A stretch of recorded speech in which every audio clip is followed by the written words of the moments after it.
Esta es una producción de Grupo Fórmula. Encuentra más contenido como este en radioformula.mx.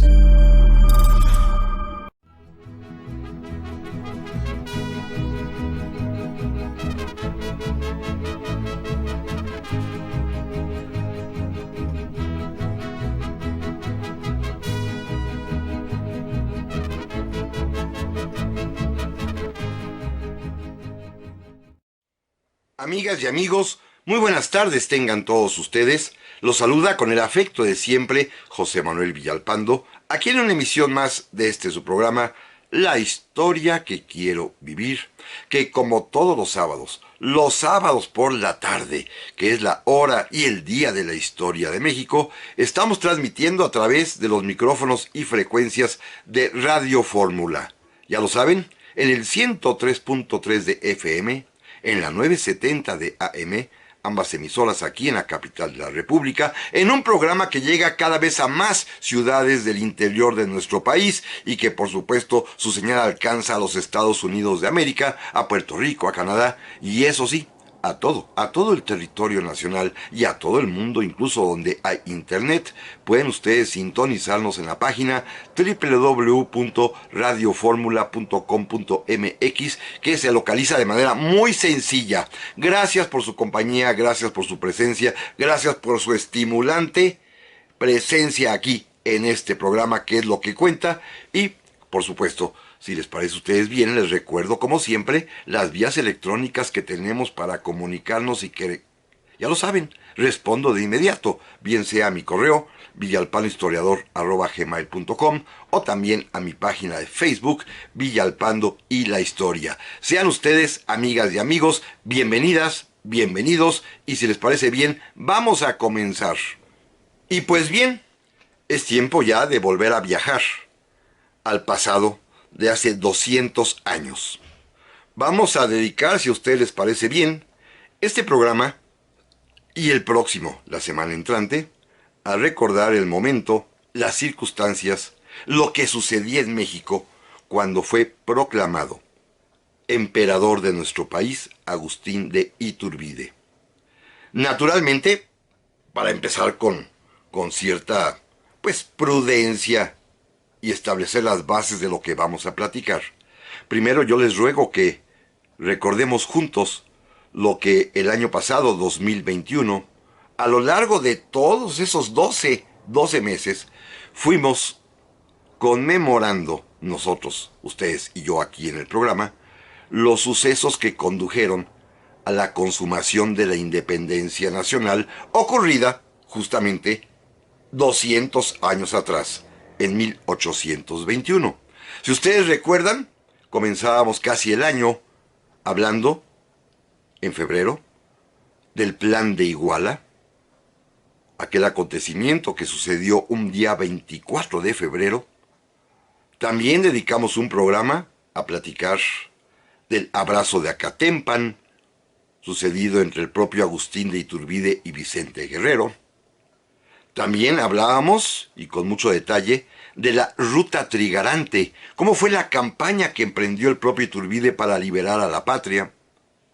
También, por supuesto, hicimos serios y, creo yo, bastante profundos análisis del contenido del propio Plan de Iguala, que era el llamado a la libertad bajo ciertas bases que ustedes recuerdan, eran la independencia de España, la religión católica, pero también, por supuesto, el establecimiento de una monarquía constitucional, el ofrecerle el trono de México al rey de España o a alguno de sus familiares, y naturalmente, por supuesto también, el compromiso que hizo Iturbide con Guerrero de darle a todos los habitantes del país la igualdad.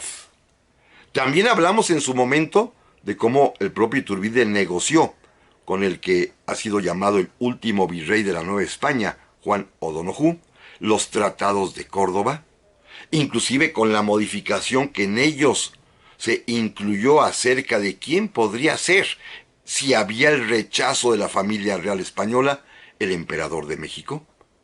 Cualquier persona que las Cortes, el Congreso mexicano designara. Y también, naturalmente, en 2021, allá por septiembre, platicamos de manera muy exhaustiva acerca de ese día, el día más feliz de la patria, como se decía, el 27 de septiembre, cuando se consumó la independencia nacional, y también dedicamos otro programa para examinar lo que al día siguiente, 28 de septiembre, había sucedido cuando se firmó el Acta de Independencia. Este panorama de los 200 años de la consumación de nuestra independencia, de haber ganado la libertad como nación soberana, lo platicamos exhaustivamente, reitero, el año pasado, así que no lo voy a volver a repetir. Simplemente ese es el prólogo, el gran prolegómeno de lo que vamos a platicar ya hoy, la siguiente semana y en varios programas posteriores más adelante. Porque es la continuación de la historia de la patria.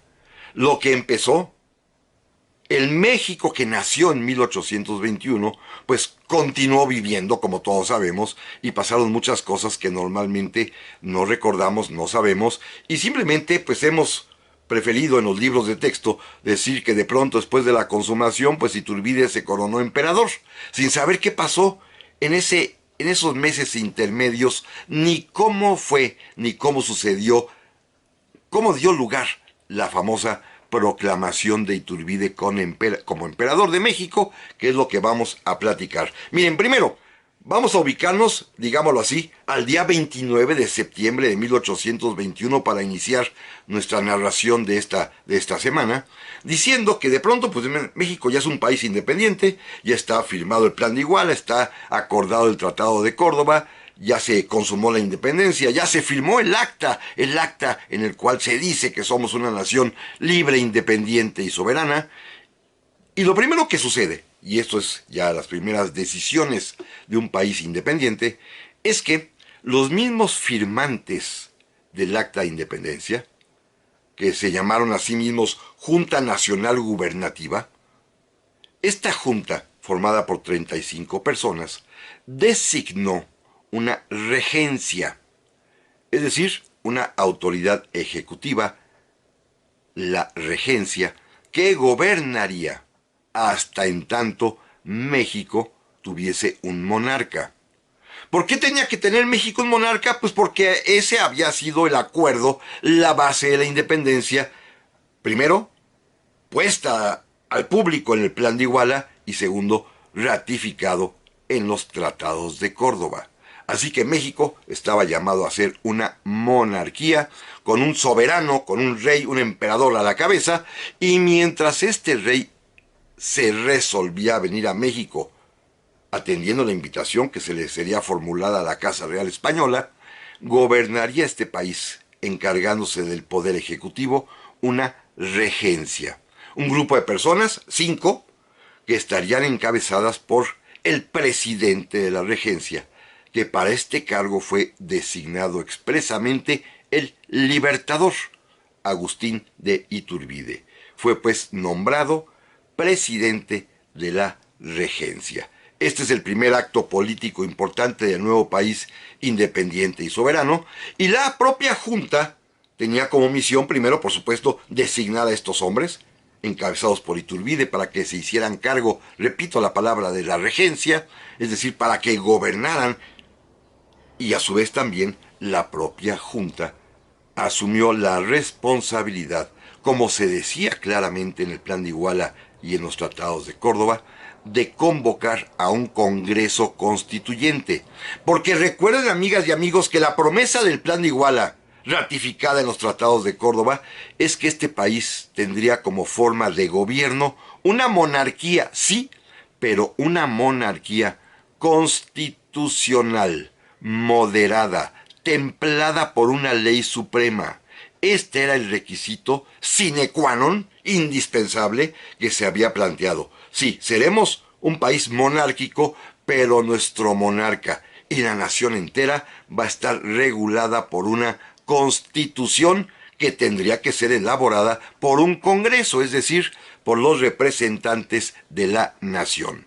Así que la Junta cumplió su primer deber designando a la regencia que encabezaría Iturbide, y de inmediato procedió también a organizar la convocatoria para que se hicieran elecciones en todo el país, un país inmenso, además, para que se eligieran diputados que vinieran a la Ciudad de México a integrar este Congreso Constituyente. Primer dato importante que acabo de mencionar, es un país inmenso. Fíjense bien, los límites norte es allá por la Alta California y Oregón, por Arkansas, ocupa por supuesto todo lo que hoy es California, Nuevo México, Arizona, Texas, Nevada, y el límite sur de este nuevo país que se llama México llega hasta la frontera actual de hoy entre Costa Rica y Panamá. Costa Rica es parte de este imperio mexicano. Es un territorio inmenso, gigantesco, que además se verá reforzado políticamente hablando por la decisión que la Capitanía General de Guatemala, que incluía lo que hoy son los países de Centroamérica, la propia Guatemala, Nicaragua, Honduras, El Salvador, Costa Rica, la decisión de unirse a México. Así que era un territorio inmenso el que sería parte del imperio mexicano. Repito, desde la Alta California hasta Costa Rica. Este es el gran territorio. De inmediato, el propio Iturbide, ya como presidente de la regencia, comenzará a gobernar, y lo primero que organiza, y ya lo platicábamos el año pasado también, es crear los 4 ministerios con los que va a gobernar. Por supuesto, el de Relaciones Exteriores e Interiores, el de Guerra y Marina, el de Justicia y, naturalmente, el de Hacienda. Hace un año platicábamos, ustedes recordarán, que es también la creación de la Armada de México por una, decisión del propio Agustín de Iturbide, pero que a partir de ahí, la Armada más nuestra Cancillería, que también fue creada por el propio Iturbide, comienza la vida institucional de nuestro país. Pero de esto, amigas y amigos, vamos a platicar en un momento más. Ya estamos aquí, amigas y amigos, para el segundo bloque del programa de esta tarde, en el que estamos iniciando el recuerdo de cuando Agustín de Iturbide, allá en el año de 1822, en el mes de mayo además también, sería proclamado emperador de México. Hicimos ya un recuento rápido de lo que ya habíamos platicado anteriormente en 2021, que es finalmente el gran prólogo de lo que va a suceder, de la vida ya institucional de México, llena de quebrantos, llena de sustos, llena de dificultades, tribulaciones, de problemas, de conflictos. Ya desde entonces nos estábamos peleando todos contra todos, Y esto comenzó aquí, precisamente en el año de 2022, hace 200 años, en 1822, como lo vamos a ir viendo poco a poquito. Pero primero, miren, el primer gran problema que tuvo que enfrentar Iturbide, después de haber organizado administrativamente su gobierno, fue que a los pocos días, el día 8 de octubre de ese año de 1822, murió Juan O'Donojú, el que había venido, dicen, como virrey de la Nueva España, en realidad como jefe político superior de ella, quien había firmado los tratados de Córdoba, quien había pactado la independencia y que inclusive había sido invitado para sentarse en la regencia del imperio al lado de Iturbide, falleció de pleuresía, una enfermedad terrible que pescó llegando a México, una infección de los pulmones espantosa. Recuerden que ya habíamos platicado hace tiempo de él, de Agustín de Iturbide, cuando hablábamos precisamente de la independencia desde el punto de vista de los virreyes, y habíamos comentado que él venía muy enfermo, con una debilidad que lo hacía presa fácil de todo tipo de bacterias, virus, microbios, porque, recordarán, lo habían atormentado en España en los días del absolutismo de Fernando VII, y el tormento había consistido, además de la prisión, en que le habían arrancado las uñas de los dedos, de las manos y de los pies, lo cual lo hacía sensible a cualquier tipo de ataque, porque no tenía su sistema inmunológico perfectamente bien. Era un hombre proclive a enfermarse, y llegó a México y le dio esta pleuresía y se murió Juan O'Donoghue el día 8 de octubre de 1822. Claro, luego salieron chismes de que seguramente Iturbide lo mandó a envenenar, pero no, está bien comprobado y bien demostrado que, pues, O'Donoghue, tan delicado de salud, se enfermó y murió, lo que puede llamarse de muerte natural. Una terrible desgracia para el país, porque este hombre, que había sido de alguna manera uno de los artífices de la independencia, el que permitía, como ellos habían dicho, desatar el nudo sin romperlo respecto a España, pues fallece. Claro, antes de morir, alcanzó a enviar a España su informe oficial de lo que había hecho en México, y este documento sí iba a ser muy importante. Naturalmente informó que había llegado, que se había encontrado ya con todo el país levantado a favor del Plan de Iguala, que se había entrevistado con Agustín de Iturbide y que en la ciudad de Córdoba, en el hoy estado de Veracruz, había firmado los tratados. Porque, y lo confiesa O'Donoghue, era ya lo único que podía hacer para salvar a México para España.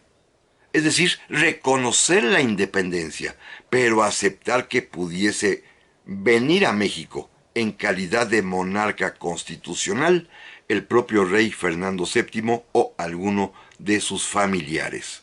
Esto O'Donoghue lo expresó claramente en esta última carta, en la que informó de sus actividades, de sus labores, y esta carta, bueno, es la que va a llegar a España y la que va a ser objeto, como veremos en un momentito más, de duras polémicas y críticas. Pero él alcanzó a informar, señalando claramente que no le quedaba otra, que lo que podía hacer era salvar el prestigio español y la presencia de la Casa Real Española en México a través de haber firmado los tratados de Córdoba y de haber aceptado y reconocido la independencia. Falleció Juan O'Donoghue. Pero al mismo tiempo, bueno, Iturbide sepultado en O'Donoghue, pero tenía que gobernar. Y hay un par de acontecimientos que son importantes señalar, que tiene que ver con las relaciones internacionales. Lo primero que Iturbide se da cuenta es que, como todos sabemos, en el castillo de San Juan de Ulúa se fueron a refugiar y por supuesto también a guarnecer muchísimos soldados españoles que estaban en México y que fueron retirándose poco a poco de todo el territorio para llegar a Veracruz, para en algún momento dado poder embarcarse a España, y estaban en San Juan de Ulúa, lo cual era un problema gigantesco para México, el México recién nacido, porque en cualquier momento podrían llegar barcos españoles. E Iturbide, que para esto no era tonto, era un buen militar, se dio cuenta que lo que hacía falta eran barcos mexicanos que pudieran impedir un ataque español a Veracruz o a cualquier otro lugar. El peligro vendría del mar y México no tenía barcos de guerra. Así que la primera decisión, y que tiene que ver con las relaciones internacionales, es pedirle a un oficial, Eugenio Cortés, que fuera a los Estados Unidos a comprar barcos. Lo proveen de dinero y este hombre se va a los Estados Unidos, obtiene por supuesto el permiso norteamericano, lleva una carta a Iturbide al gobierno de los Estados Unidos ofreciendo pues la amistad y naturalmente pidiendo permiso para poder adquirir barcos de guerra. Los norteamericanos lo conceden, envían de inmediato a un cónsul de apellido Wilkinson para establecer relaciones con el Imperio Mexicano, con la regencia del imperio en realidad, y ese es el primer acto de reconocimiento oficial de un gobierno extranjero. Son los Estados Unidos los primeros en reconocer al nuevo gobierno mexicano de este nuevo país que es el Imperio Mexicano.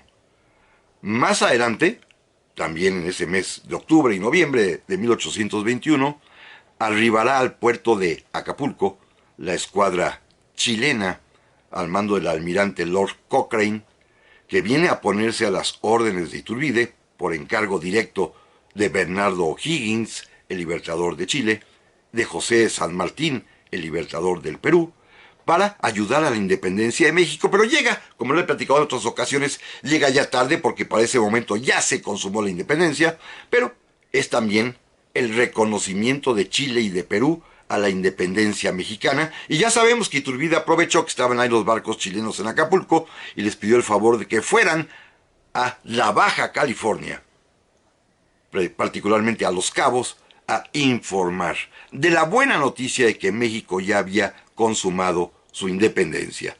Así que ya tenemos el reconocimiento de Estados Unidos, el reconocimiento de Perú y de Chile, y el otro reconocimiento que llegará también en estos primeros meses de vida de libertad de México será el de la Gran Colombia, cuando Simón Bolívar le escriba una carta al propio Iturbide felicitándolo, reconociendo por supuesto la independencia mexicana y nombrando como embajador a Miguel Santamaría. Así que en este primer tramo de nuestra historia se consolidaron las relaciones internacionales, repito, con Estados Unidos, con Perú y con Chile y con la Gran Colombia. Es el primer paso. Pero también hay problemas políticos de otra índole que este es bien importante de tratar. Con el propio Juan O'Donoghue, como ya lo platicábamos en su oportunidad, llegan los masones a México. Masones españoles de la logia llamada del rito escocés, que vienen masones, como O'Donoghue lo era también, y su séquito, y se van a quedar a vivir aquí en México y van a fundar las primeras logias masónicas ya formales en nuestro país.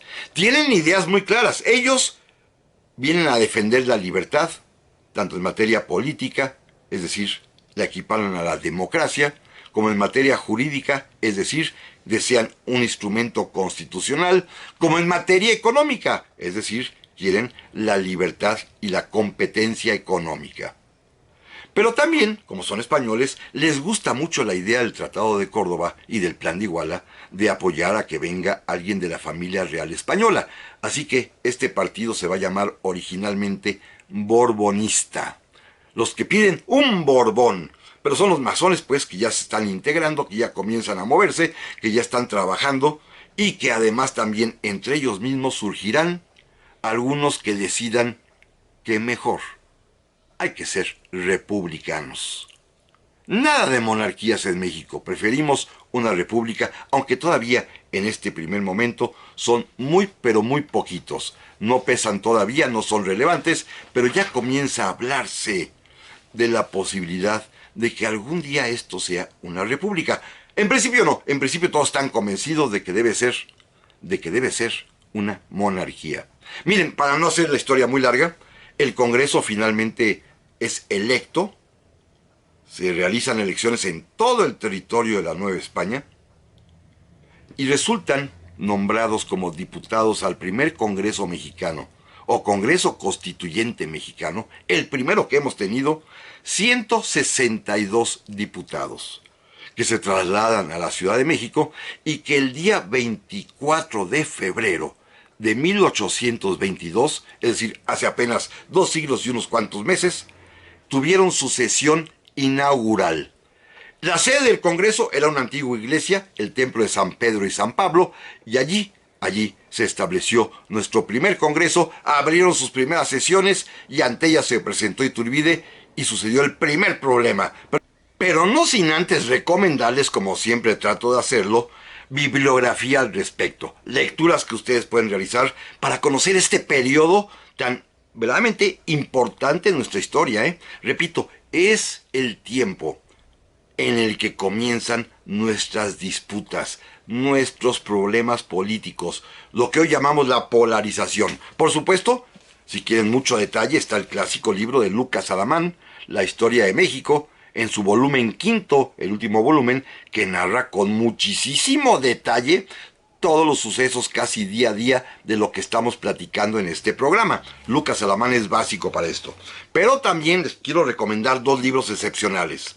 El de William Robertson, Iturbide de México, que ha publicado recientemente el Fondo de Cultura Económica, que es un libro extraordinario. Por supuesto es un autor inglés, y los autores ingleses son muy buenos biógrafos, y que trata y reseña y comenta, explica y formula muy interesantes hipótesis de lo que pasó en ese México que ya se independizó y que apenas está titubeantemente empezando su vida independiente libertaria, soberana, que es un problema muy grande, ¿eh?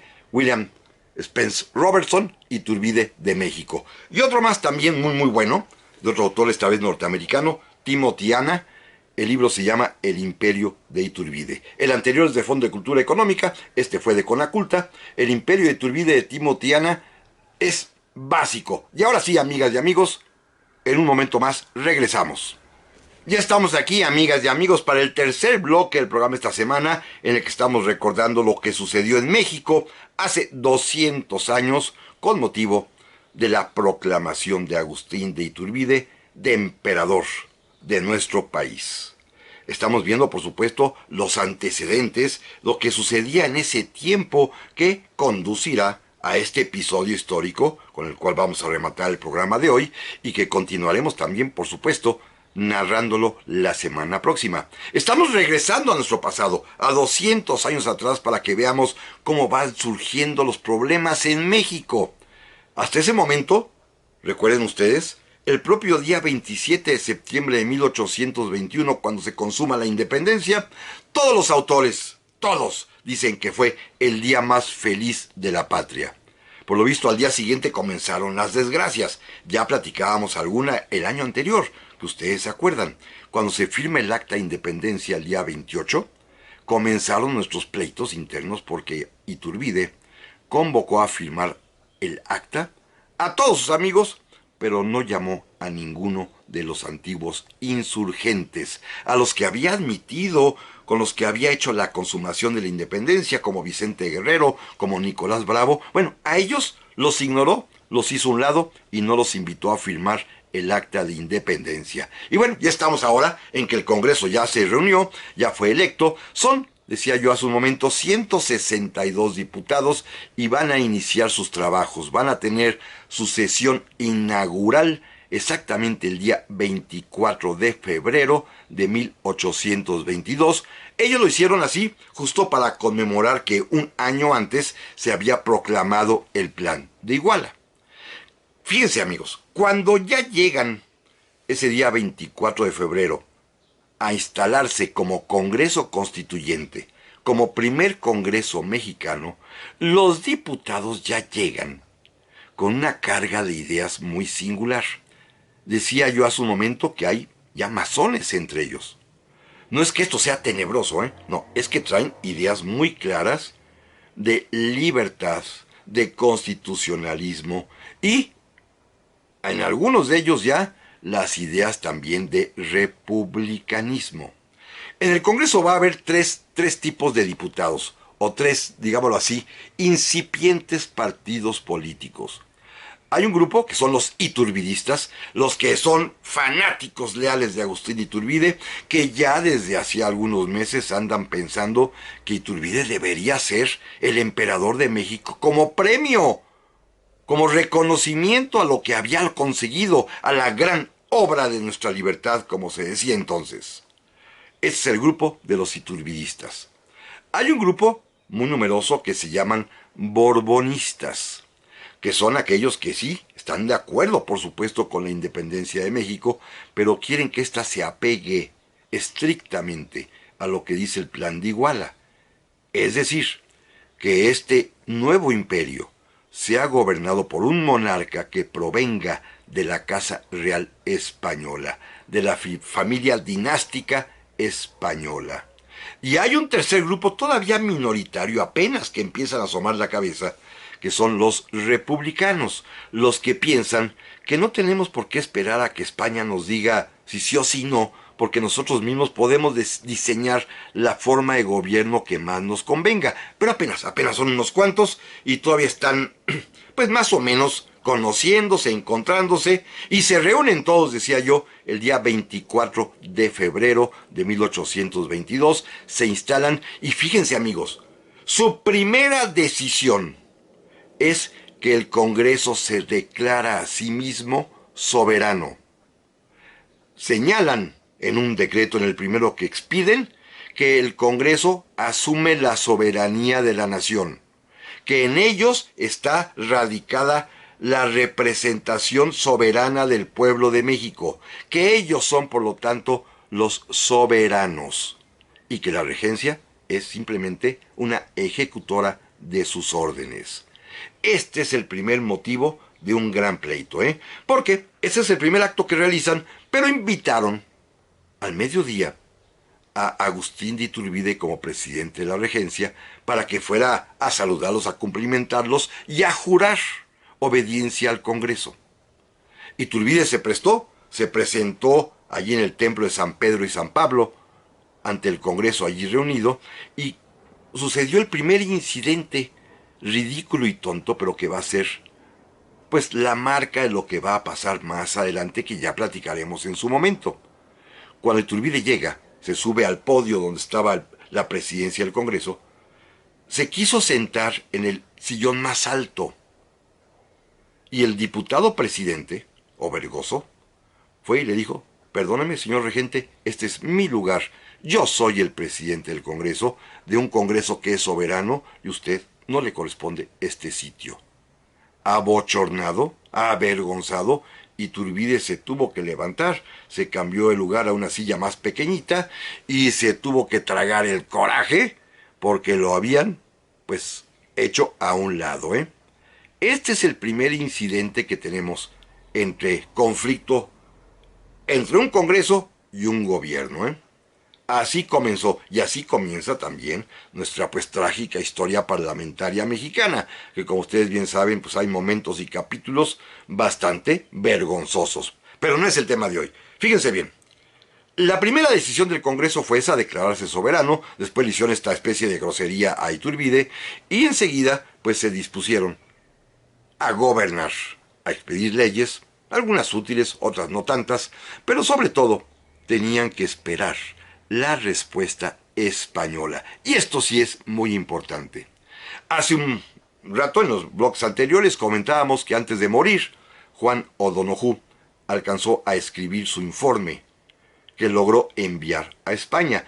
Piensen ustedes también que las dificultades de la comunicación en aquel tiempo, pues O'Donoghue lo envía los primeros días de octubre, poco antes de morir, lo reciben allá en el mes de diciembre más o menos, y precisamente entre enero y febrero comienzan a debatir el informe de O'Donoghue.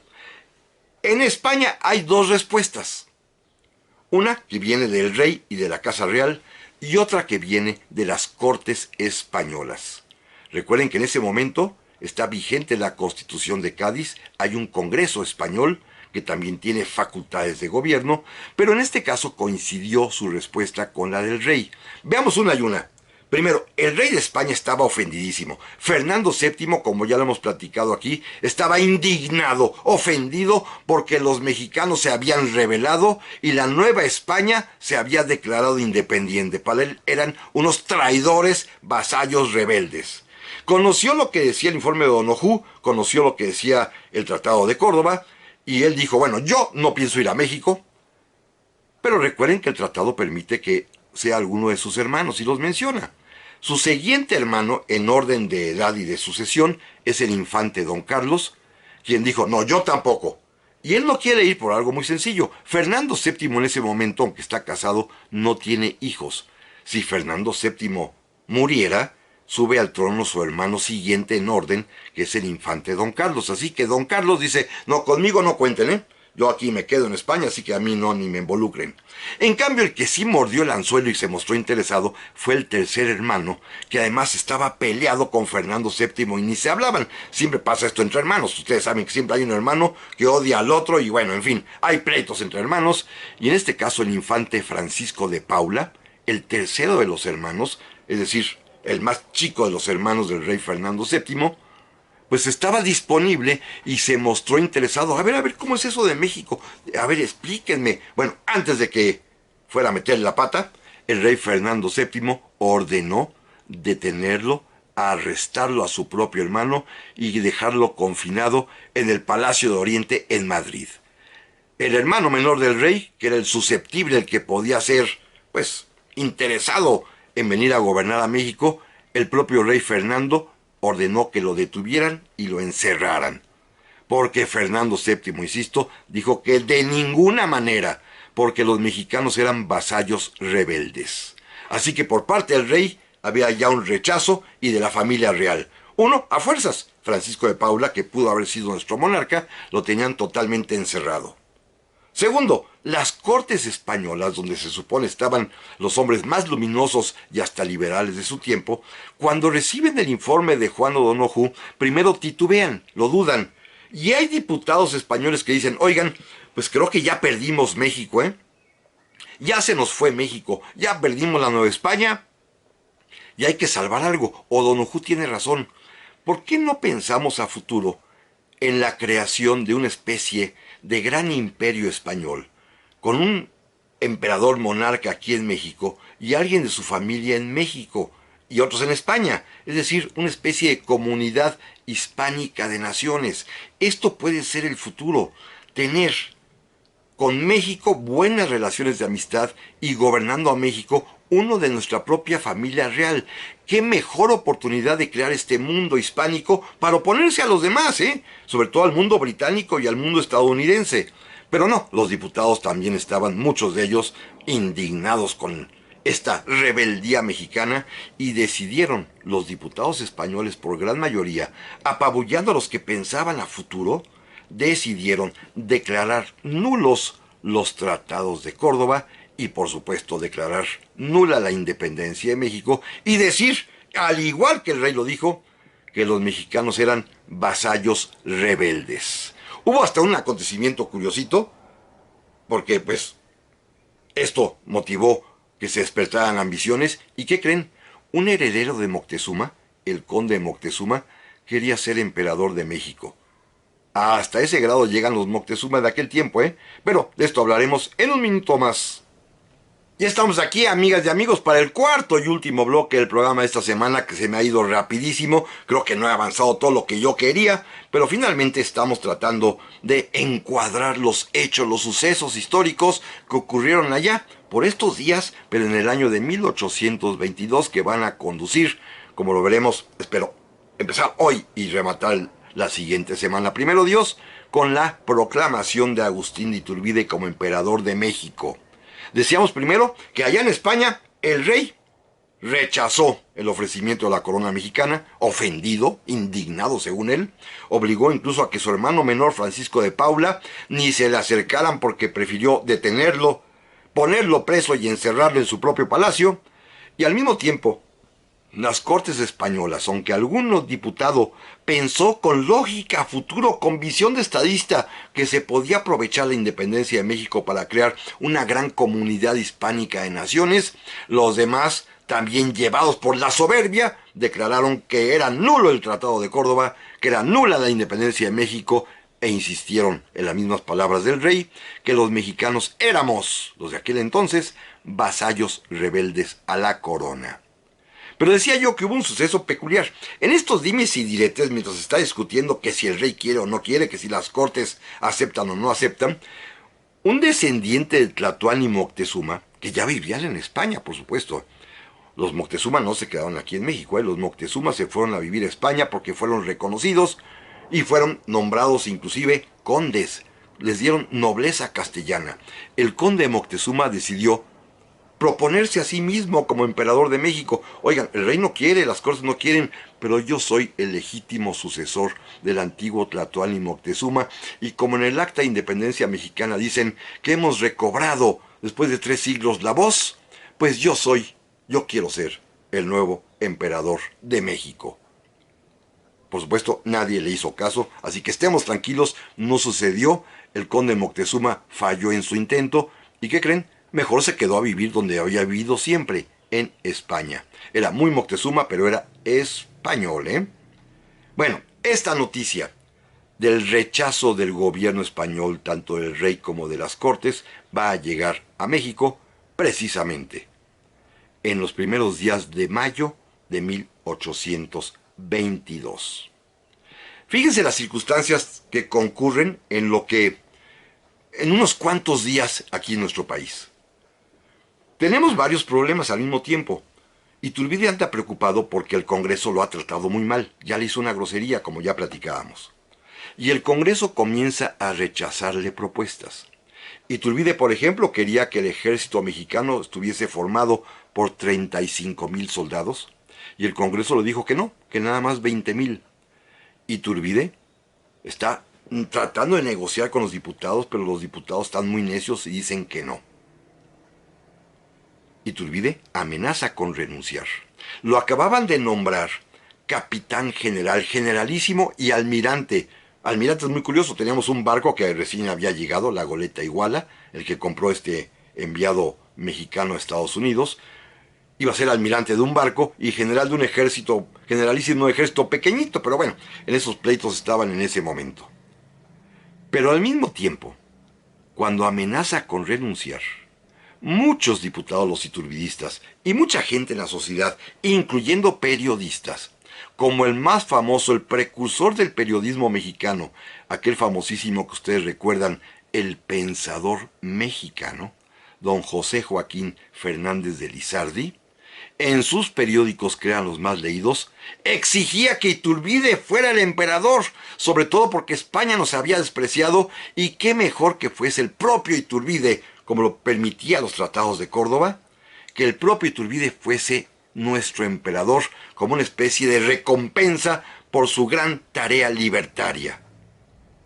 Al mismo tiempo, pues hay rumores, la gente empieza a hablar de Iturbide, al mismo tiempo recibimos la noticia y todo el mundo se entera de que España nos rechazó, tanto el rey como las cortes. Al mismo tiempo se entera todo el mundo de que en el Congreso hay pleitos porque están oponiéndose a las iniciativas, a las ideas de Iturbide, que Iturbide acaba de amenazar con renunciar, y aquello es un caldo de cultivo tremendo. Iturbide amenazó en la mañana del día 18 de mayo de 1822, con retirarse a la vida privada porque el Congreso estaba obstaculizando lo que él consideraba la tarea prioritaria de la seguridad nacional, tener un ejército suficiente y competente para oponerse a un intento de reconquista española. El Congreso, ese día 18 de mayo, decidió, bueno, vamos a pensar lo que está pidiendo Iturbide, porque se asustaron ante la amenaza de que ya se iba, que renunciaba. Pero ese día pasaron cosas muy interesantes. Ese día exactamente 18 de mayo de 1822. Se cuenta en los documentos de aquel tiempo que había mucho movimiento de personas en las calles. Lo que se llamaban entonces los léperos, que había en gran número, según eso se dice, se estaban reuniendo en las diversas plazas, en las calles que abundaban por ahí, que andaban grite y grite y grite y grite, nadie escuchaba bien lo que gritaban, hasta que poco a poco se escuchó que el grito era ¡Viva Agustín! ¡Viva Agustín I! ¡Viva nuestro emperador! La gente comenzaba a gritar, y cuentan que a media tarde, desde el cuartel en donde estaba hospedado el regimiento de Celaya, en el antiguo convento de San Hipólito, un sargento, el sargento Pío Marcha, arengó a los soldados, los sacó a la calle y llevó a todo el regimiento de Celaya a ponerse enfrente de donde vivía Agustín de Iturbide. Dos comentarios rápidos. El regimiento de Celaya, por supuesto el regimiento provincial de Celaya, allá en Guanajuato, había sido comandado y era la unidad militar preferida del propio Agustín de Iturbide. Años antes, cuando peleaba contra los insurgentes, él había reclutado a ese regimiento, había sido su comandante, inclusive cuando fue nombrado comandante del Ejército del Sur se lo llevó, y por supuesto era como su especie de guardia personal, ahora que era el libertador y el generalísimo almirante, presidente de la regencia. Eran sus soldados consentidos preferidos. Se fueron a parar frente a la casa donde vivía Iturbide, que hoy es el famosísimo Palacio de Iturbide, que hemos platicado de él ahí en la calle Madero, que forma parte de Banamex, de un banco, no es comercial, es esos edificios histórico-culturales que ha rescatado este banco, como ya lo platicamos en su oportunidad.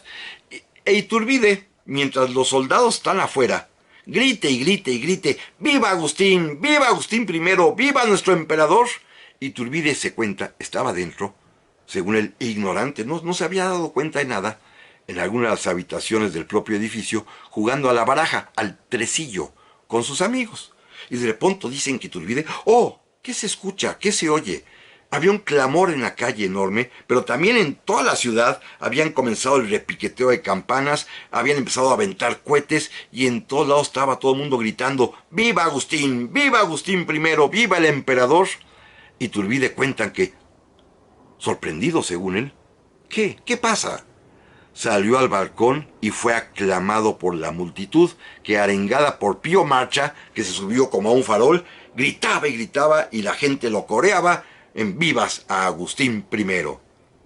Iturbide cuentan que en ese momento, no, por favor, al público trató de decirle desde el balcón del Palacio Iturbide, del hoy Palacio Iturbide, por favor, no hagan esto, no, por favor, es el Congreso el que debe decidir, por favor, no, yo no quiero esto. Y dice el propio Iturbide que cuando se metía a la habitación interna del palacio, sus propios amigos le decían, Agustín, por favor, no rechaces, es el pueblo espontáneamente el que se está ofreciendo la corona de México. Agustín, no te resistas, puede ser peor, el pueblo se está ofendido porque si le dices que no, quién sabe qué desgracias pueden traernos.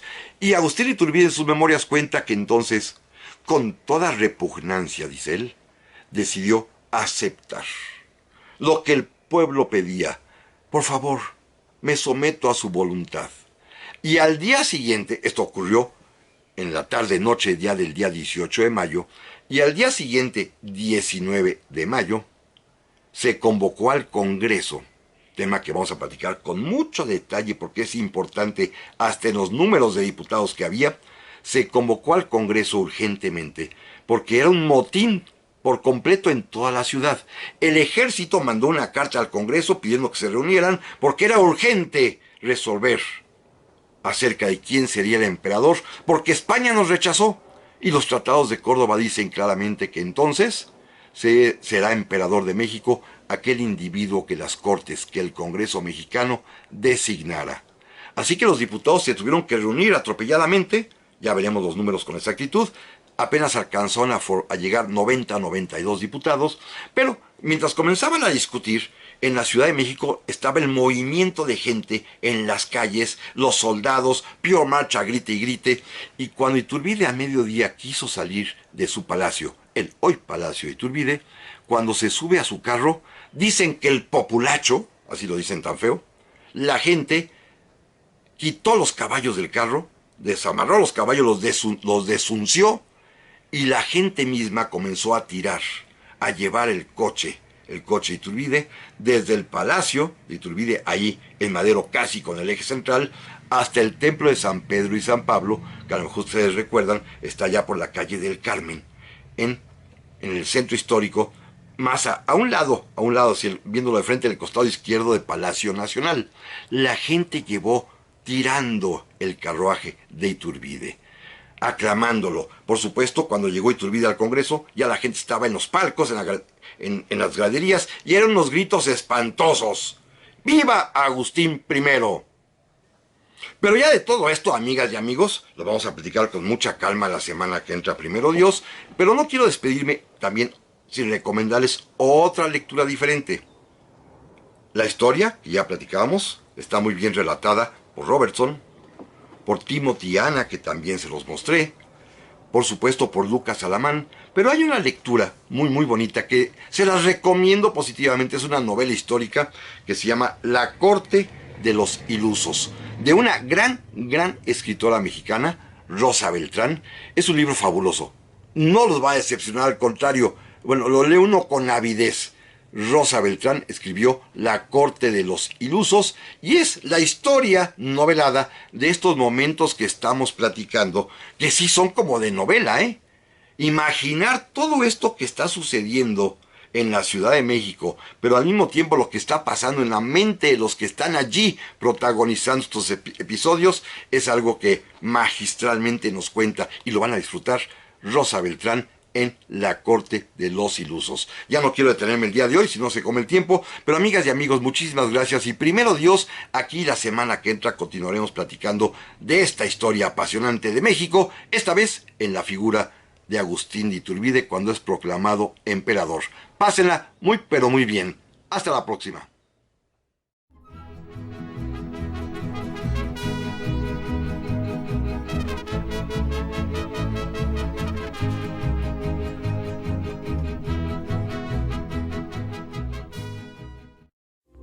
Esta fue una producción de Grupo Fórmula. Encuentra más contenido como este en radioformula.mx.